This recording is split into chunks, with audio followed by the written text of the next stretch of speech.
Dialysis day breakfast. Yum.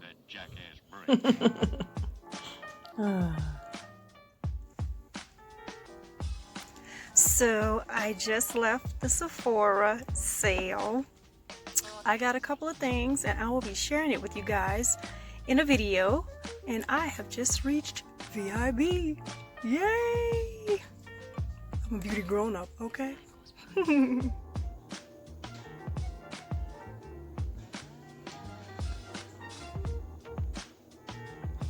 So I just finished working out and breakfast and everything.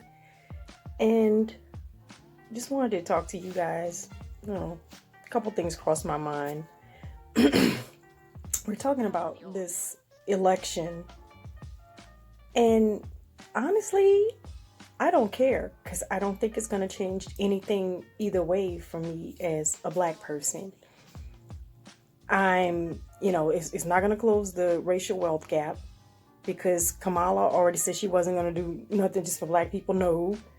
And, Biden throughout his career has told us what he really thinks, whether you voted for him or not. Like I said, I'm ADOS. I voted down ballot. The top of the ticket, they had nothing for me. So I got nothing for them. So that's how that works. So bottom line is not going to close the racial wealth gap. And two, I'm still going to feel scared every time I see a police car. Two quick stories actually. The other day I was headed to dialysis, or actually coming out of dialysis, and my center is right near the police station. So this officer, I was doing speed limit because where I live, I realize people run up and down this street all the time. They're walking their dogs. It's a neighborhood area. So I'm riding down the street. So he turns on the same street. I came out of the house. He's turned right behind me. Then I came on another street. He turned behind me. Then he rolled right behind me all the way down the street. And I had to be doing 35, 40. And I'm like, he was steady right behind me. So I'm feeling like, okay, is he following me? Did I do something wrong? So finally we came up to someone else was trying to turn onto the street. And he was trying to turn into where they were coming out of. So he turned. And to me, I just felt intimidated because I didn't like that. It was like, okay, well, why did you just go around me if I was going that slow? It just felt intimidating. So that's one story. And another story, a while back, I got stopped by an officer. And, I knew I wasn't speeding because I was headed to work. And I always give myself enough time. I'm not one of those people who rushes throughout my life. I just don't do that. But anyway, I gave myself enough time. So he stops me and he comes to my window and say, "Hello, ma'am, how are you? I just wanted to let you know that your brake light is out." So I was like, oh my God, really? So I didn't know that the brake light was out. So he says, "Just wanted to let you know that." And then he said, "Can I see your ID?" Like that.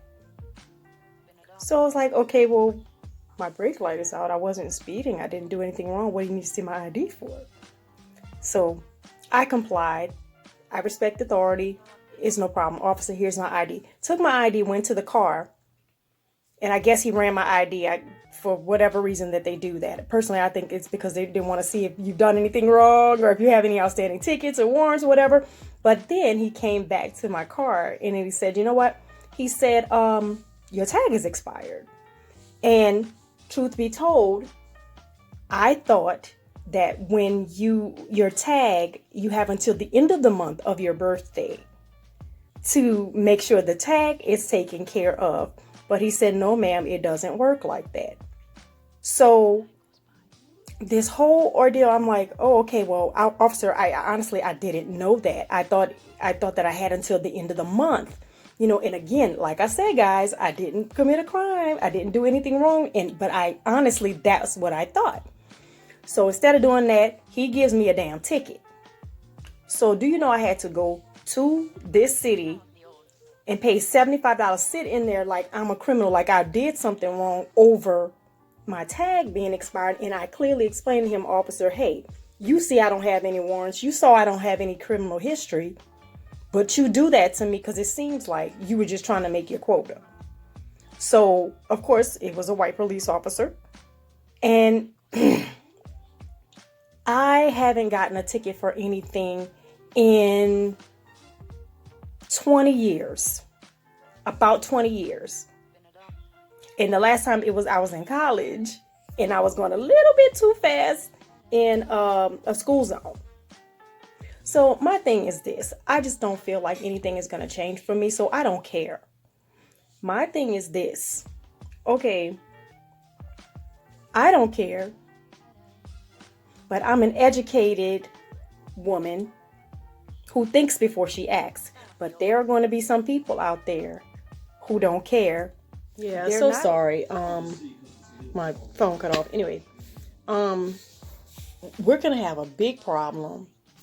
As I was saying, when people who are uneducated don't care, and it just becomes this ridiculous civil unrest.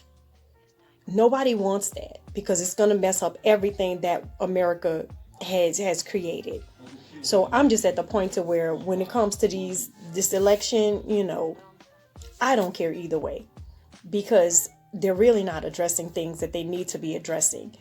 If you address poverty, you address what that problem is, and everything else will fall by the wayside. Just like Joe was talking about we address COVID, then it'll take care of the economy.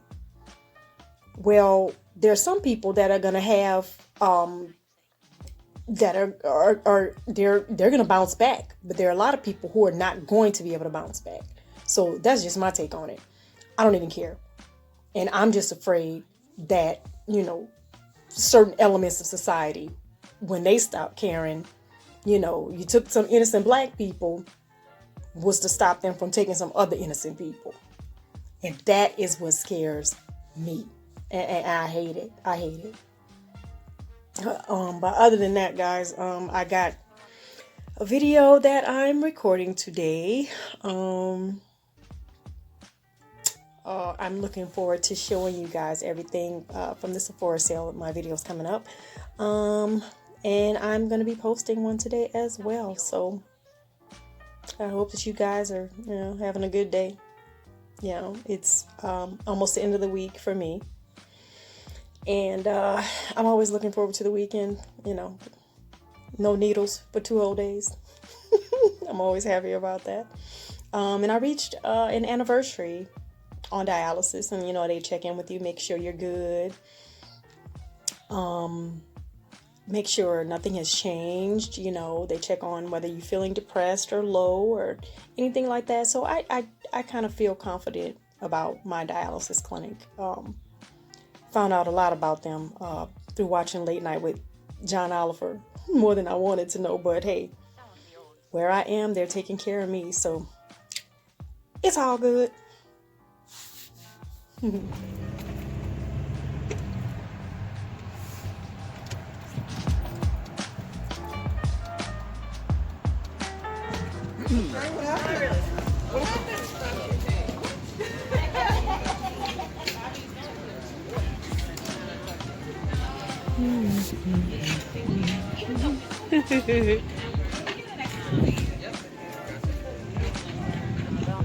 Oh, I can't wait to eat.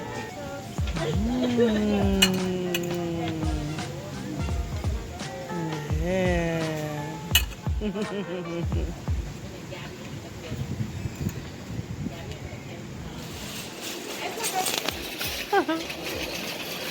That's nice. Ooh. Favorite thing to do. Okay, so we just got home from the farmer's market. This was not supposed to happen, but it did. First I got my weekly pretties. You guys can see that. Aren't they beautiful? Yes, they're gonna be good on my table. I just got like a couple of spices. I'm making something special for dinner and I'm gonna be showing you guys what I'm doing with that. But look at all of this. I got some garam masala, some curry powder, some sumac, some parsley flakes. And you probably still can't guess what I'm making for dinner. Ha ha ha. And this is this sea moss stuff. We've been wanting to try this, but we just haven't picked it up. So we're gonna figure out what to do with it. And anybody out there who know some good recipes to use this sea moss in, or whether it's food or smoothies or whatever, let us know. So I got some pita bread to go with tomorrow's dinner. I got one of my favorite cheeses, fromage blanc. This is a French style cheese. I think I learned about this from like the Barefoot Contessa, somebody like that. I think it was her. And I put it in my eggs. You can put it in anything to make it creamy. It's a special kind of taste. It's not cottage cheese and it's not sour cream. Try it. If you can, try it. Get you some. We got Dre's favorite cheese. This is some Havarti with herbs and spices. We both like this one actually. And we got some smoked Gouda cheese. I like to put this in my grits.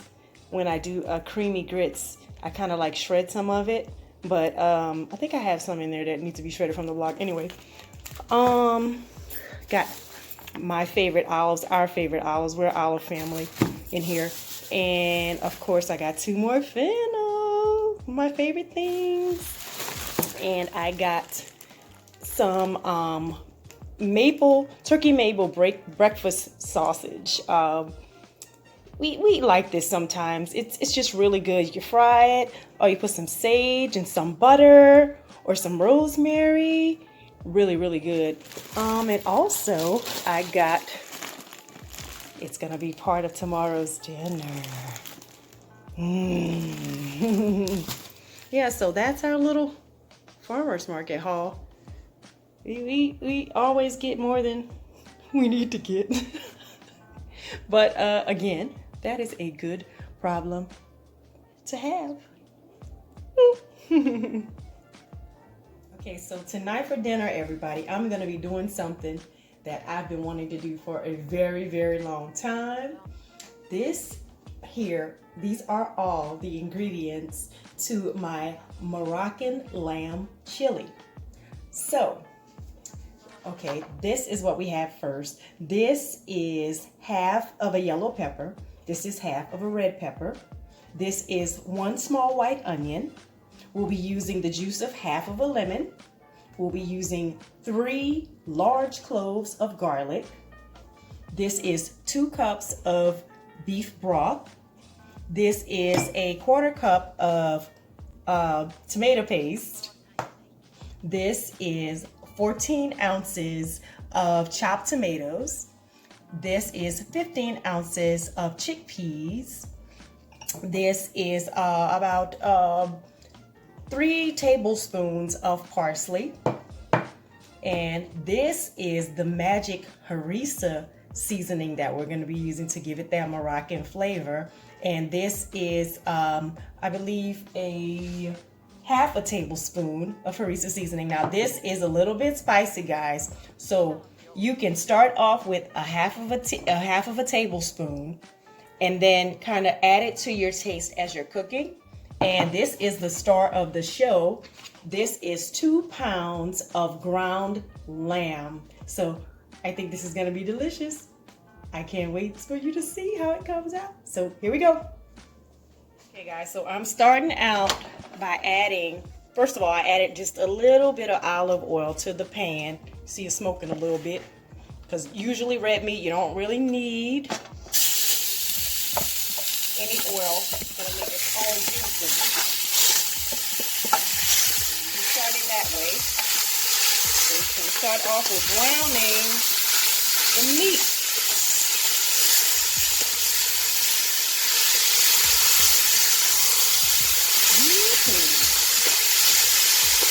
I can smell it already. I'm gonna kick it off with browning the meat.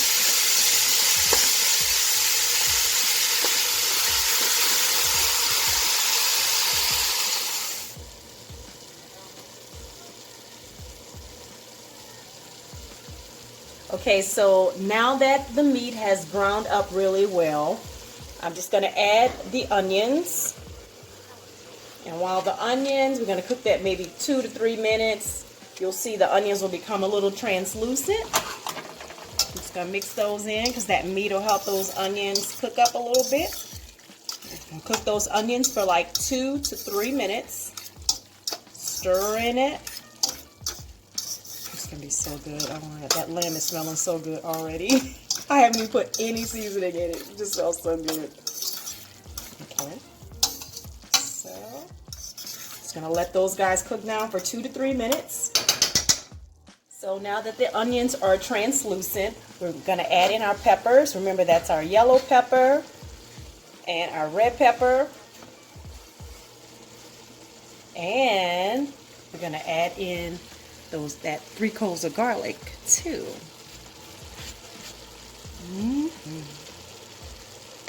Just going to mix that in. I'm going to let that cook in a little bit too.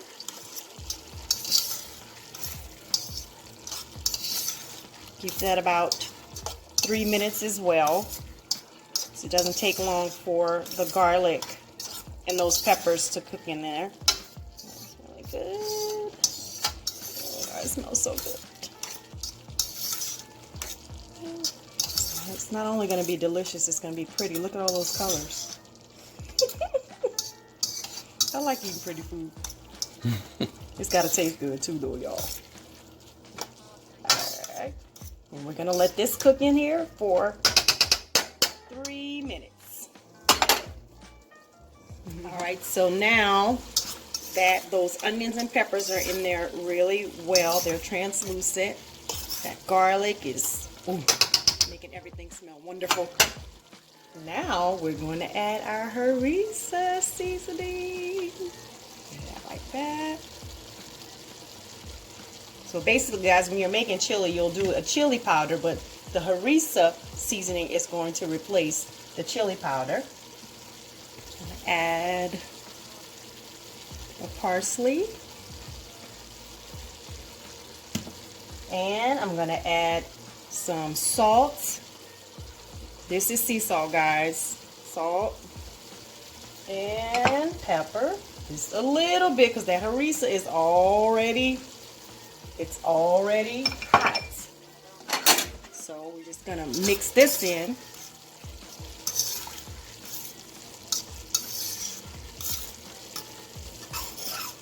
I'm trying to stick my nose in the pot while he's trying to film. You know you're doing it right when you smell that smell. Oh, it's so good.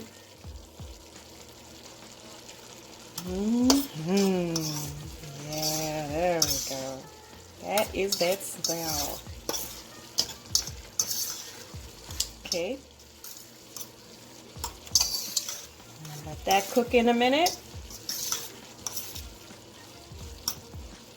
And this is kind of simmering. So it's not on high, it's on medium. I'm not gonna overdo it. So we're going to let that cook a little bit. Let those spices get in there. Now, all of this has been cooking together. And I actually added 1 more half tablespoon of the harissa because I didn't think mine was spicy enough. I like it just a little bit spicier than that. So now we're going to add those garbanzo beans I told you about. Going to add those 14 ounces of chopped tomatoes, and of course you want to get your tomatoes and your paste with no herbs and spices added. And we're going to add that 1/4 cup of tomato paste, a little bit thicker.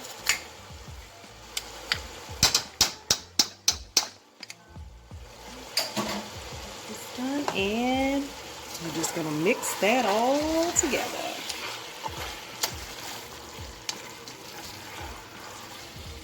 And again, like I said, guys, it's on medium. Just want to mix it in. Just going to make it nice and thick, those tomatoes. Look at that. smelling good already. All right. All right. So we're gonna leave it alone for about 10 minutes. Let those tomatoes get in there good. All right.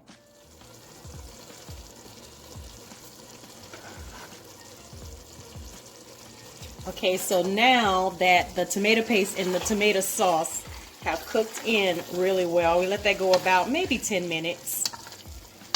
I'm going to add that beef broth. Now you can get low sodium. This here is just regular beef broth because I wanted full flavor in this. So this is 2 cups of beef broth. We'll put it in there and we will let this simmer until it cooks in. It's going to thicken up just a bit and we'll be ready, and we're going to hit it with that lemon juice at the very end. So we're just going to let that simmer in a little bit. Okay guys, so I completely forgot I had these in the fridge. At first I was going to use a regular lemon, but I found my Casablanca Market Moroccan preserved lemons. These are delicious. All you need is half if you're going to put this in it, which is what I'm going to do. It's a little salty, it's a little lemony, it's everything. It's just going to wake this whole dish up. I completely forgot I had them. They're so delicious. If you can find them, go and find them. They're good. So we're just going to add this.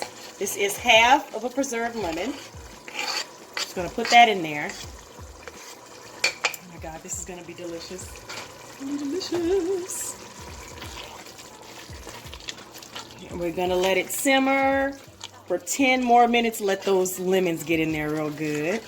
And hopefully we'll thicken it up a little bit too. I can't wait to taste it. Yeah, look at that.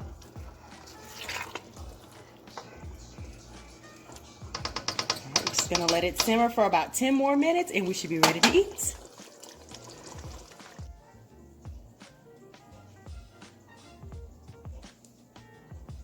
So guys, this is the finished meal. This is the Moroccan lamb chili. Those preserved lemons, guys, it took it up a notch. So optional, this is a little dollop, more than maybe like 2 dollops of Greek yogurt, plain Greek yogurt. Mix that in. You could either eat it with your pita bread, which is what I have here, or some naan bread. And just kind of dip it in there. Most of the time in Morocco, they eat with the bread. And they just dip it. But, we're going to do what we do. But this is the end result. It is delicious. Thank you for watching. Please subscribe, hit the notification bell, and give me a thumbs up. Thank you for watching again. Bye.